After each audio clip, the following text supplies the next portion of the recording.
Merhaba, Joe à Malta. Bonjour et bienvenue à Malte. Découvrez avec Travel Europe cette île qui a marqué l'histoire des civilisations méditerranéennes. Entre sites préhistoriques exceptionnels, patrimoine religieux unique et paysages bleu azur à couper le souffle. À bientôt à Malte. Malte fait partie des destinations phares les plus récentes et les plus prometteuses de Travel Europe. Il faut dire que ce petit archipel de 316 km² dispose d'un climat doux toute l'année ainsi que d'un riche patrimoine historique, artistique et culturel. Le voyagiste autrichien en a fait sa nouveauté 2016 en lançant un circuit en étoiles de 8 jours 7 nuits avec un seul et unique hôtel 3 ou 4 étoiles au choix. Le succès du circuit Le Vrai Cœur de Malte s'appuie sur des panoramas sublimes, des lieux chargés d'histoire à la croisée de l'Orient et de l'Occident et de plages baignées par des eaux cristallines. Comme à son habitude, Travel Europe a enrichi son offre de nombreuses options et ajoute gratuitement dans le package les audioguides. Enfin, le bureau réceptif du voyagiste autrichien à destination fait la différence avec ses concurrents. Qu'il s'agisse de groupes ou d'individuels regroupés, il propose un accueil aux petits soins dès l'arrivée à l'aéroport avec des propositions d'excursions privées ou des soirées folkloriques pour les amateurs.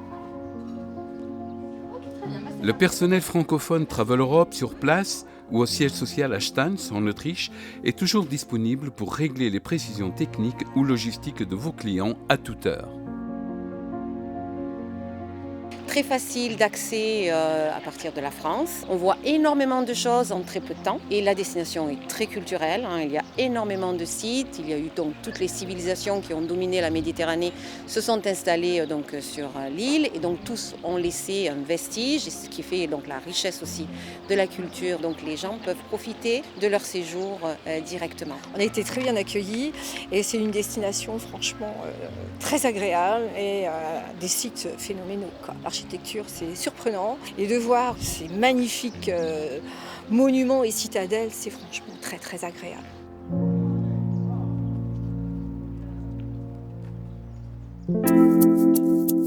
L'archipel maltais est une ancienne enclave britannique en Méditerranée. Outre le maltais, on y parle la langue de Shakespeare comme père et mère. Depuis le 21 septembre 1964, le petit archipel s'est émancipé de sa grande sœur et est devenu membre de l'Union européenne depuis le début des années 2000.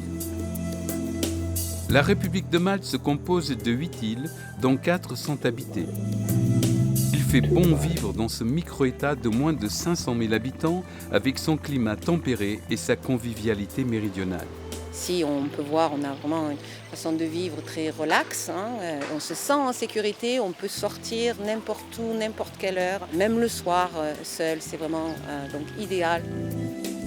La situation stratégique de la République, au centre de la Méditerranée, à la croisée de l'Orient et de l'Occident, lui a valu les assiduités de nombre de peuples au cours des siècles.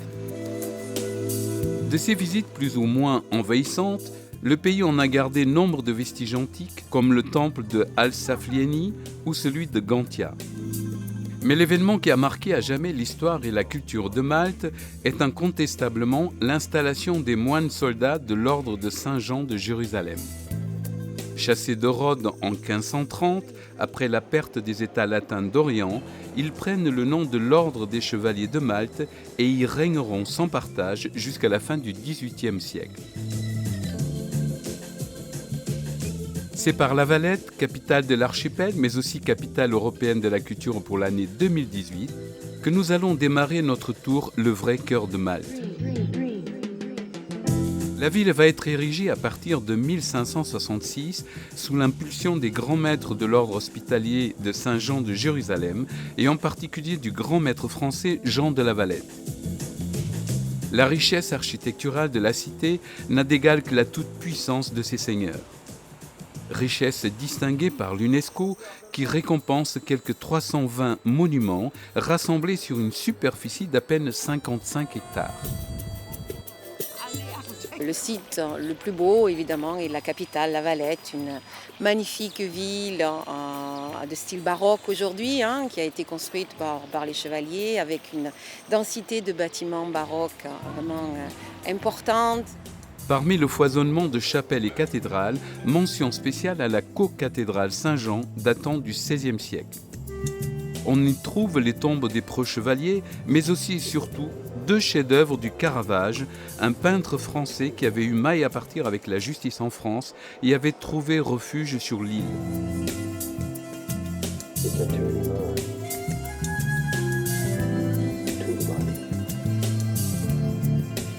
Les jardins du Père Baraka, ses frondaisons et ses arcades permettent 2 choses.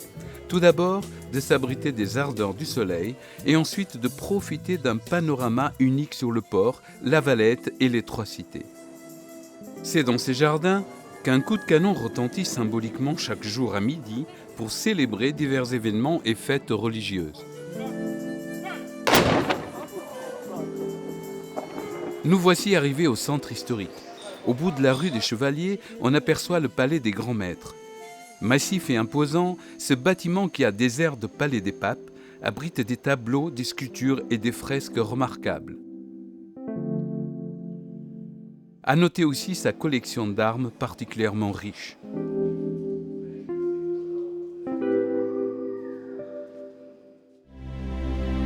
« 30 km environ nous séparent de Mdina, ancienne capitale de Malte, située au cœur de l'île.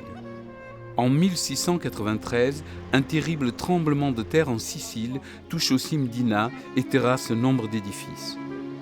C'est un architecte français, Charles-François de Mondion, qui va en restaurer les remparts. La cathédrale Saint-Paul, détruite elle aussi, fut rebâtie par l'architecte maltais Lorenzo Gaffa. Baptisée Cité du Silence, parce qu'elle ne compte aujourd'hui plus que quelques centaines d'habitants, Mdina constitue avec La Valette et Rabatch l'un des ensembles architecturaux les plus impressionnants de l'île. La ville-musée séduit par ses fortifications et son dédale de ruelles étroites bordées de belles demeures patriciennes. Lorsque les Arabes prirent possession de Malte, ils partagèrent la ville en 2, Mdina et Rabatch, la banlieue, car ils trouvaient l'agglomération trop grande. Remparts, fortifications, citadelles et centres historiques font de Rabatch la suite logique de Mdina. Autre attrait de la ville, le musée Vignacourt, édifice de style baroque, autrefois résidence du collège des chapelains de l'ordre des chevaliers de Malte. Sa collection hétéroclite comprend beaux tableaux, meubles de collection et des objets d'époque. Construit sur l'ordre du grand maître Alof de Vignacourt et achevé en 1749, il comporte en sous-sol la grotte de Saint-Paul. Dans ce lieu aurait résidé, selon la légende biblique, l'apôtre Saint Paul lorsqu'il fit naufrage dans l'île en 60 après Jésus-Christ. Nous voici partis pour la découverte de Mostat, petite ville du centre de l'île, connue surtout pour son église néoclassique Sainte-Marie, haute de 67 mètres, la 3e coupole du monde par sa taille. Un véritable miracle a épargné ce chef-d'œuvre qui a failli être pulvérisé le 9 avril 1942 par une bombe qui, en tombant, a percé le dôme mais n'a pas explosé.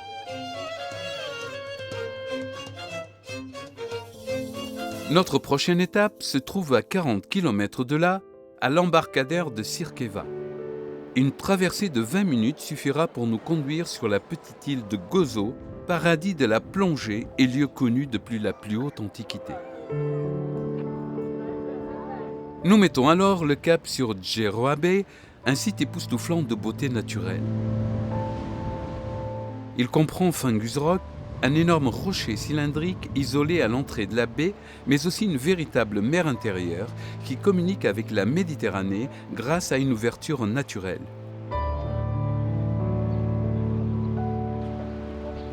Hélas, la célèbre fenêtre d'azur, une arche naturelle monumentale sculptée par l'érosion, s'est effondrée dans la mer, victime de la corrosion et d'une violente tempête en mars 2017.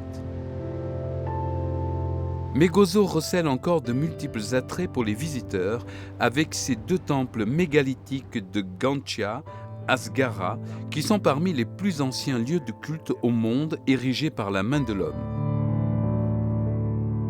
Lieu de villégiature, l'île regorge aussi de criques sauvages et de petites stations balnéaires comme celle pleine de charme de Xlenli. Cette charmante petite île et ses plages invitent naturellement aux farniennes. Travel Europe y a pensé et vous propose une journée détente ou pas. Si le démon culturel vous tenaille encore, un copieux programme d'une demi-journée vous attend. Au menu, la découverte de plusieurs temples préhistoriques, donc ceux de Agar Kim, inscrits au patrimoine mondial de l'humanité.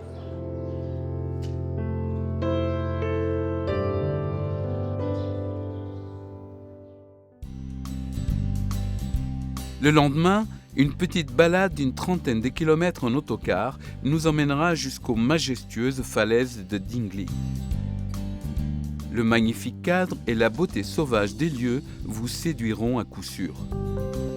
Mais la suite n'est pas mal non plus, avec une route panoramique dont les lacets nous conduisent tout droit en direction du village de Sigewi et de son fameux The Limestone Heritage. Ce musée thématique sur la pierre locale est une ancienne carrière transformée en un site polyvalent et retraçant l'évolution de la pierre calcaire locale, la globigérine, au cours des 2 derniers millions d'années. Marsachlops, cité fondée par les Phéniciens au IXe siècle avant Jésus-Christ, possède la particularité d'être le plus grand port de pêche de Malte.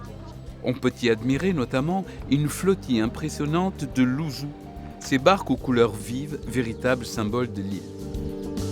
Elles portent sur la proue l'œil d'Osiris et leur palette chromatique fait la joie des photographes du monde entier. La 7e et dernière journée de notre circuit démarre de manière plutôt cool avec une matinée libre et le déjeuner à l'hôtel. Ensuite, direction le Palazzo Parisio, demeure de la noble et riche famille maltaise du même nom. Situé sur la place de l'église paroissiale, au cœur de Naxar, ce superbe palais édifié au XVIIIe siècle a aussi été la propriété de la famille Siluna, des banquiers qui ont restauré la bâtisse et lui ont ajouté de beaux jardins à l'italienne. N'hésitez pas à flâner dans les splendides jardins et à vous rendre à l'orangerie pour une pause cafétée qui vous permettra aussi de goûter à la quiétude des lieux. Si le cœur vous en dit, la visite du pittoresque village pourra être avantageusement complétée par la visite en bateau de la Grotte Bleue. Cette sortie en mer est optionnelle et devra être réglée sur place, mais elle vaut le déplacement. En effet, cette curiosité naturelle, longue de 43 mètres et d'une profondeur allant jusqu'à 40 mètres, affiche une eau bleue et verte turquoise d'une transparence absolue, offrant une vision parfaite des fonds sous-marins et de la faune et la flore qui la peuplent. Notre visite à l'archipel maltais touche à sa fin. Le circuit en étoile de 8 jours 7 nuits, baptisé le vrai cœur de Malte et effectué au choix en hôtel 3 ou 4 étoiles, est un produit en pension complète avec boissons, vol aller-retour, transport terrestre, visite guidée et entrée sur les sites. Mais Travel Europe ne propose pas que des circuits. Dans son portefeuille, il y a aussi plusieurs hôtels à la clé pour un séjour balnéaire en toute tranquillité. Un atout supplémentaire dans l'escarcelle du voyagiste autrichien, car l'archipel et son chapelet de petites îles regorgent de plages et de criques aux eaux cristallines. Enchâssées telles des joyaux dans les anfractuosités rocheuses, elles sont le paradis de la baignade et des amateurs de fonds sous-marins préservés. Rappelons aussi que Travel Europe vous permet des départs de toutes les régions de France en fonction des périodes. À partir de 65 personnes, il est même possible de programmer des vols de n'importe quel aéroport français. Travel Europe vous accompagne tout au long de votre voyage.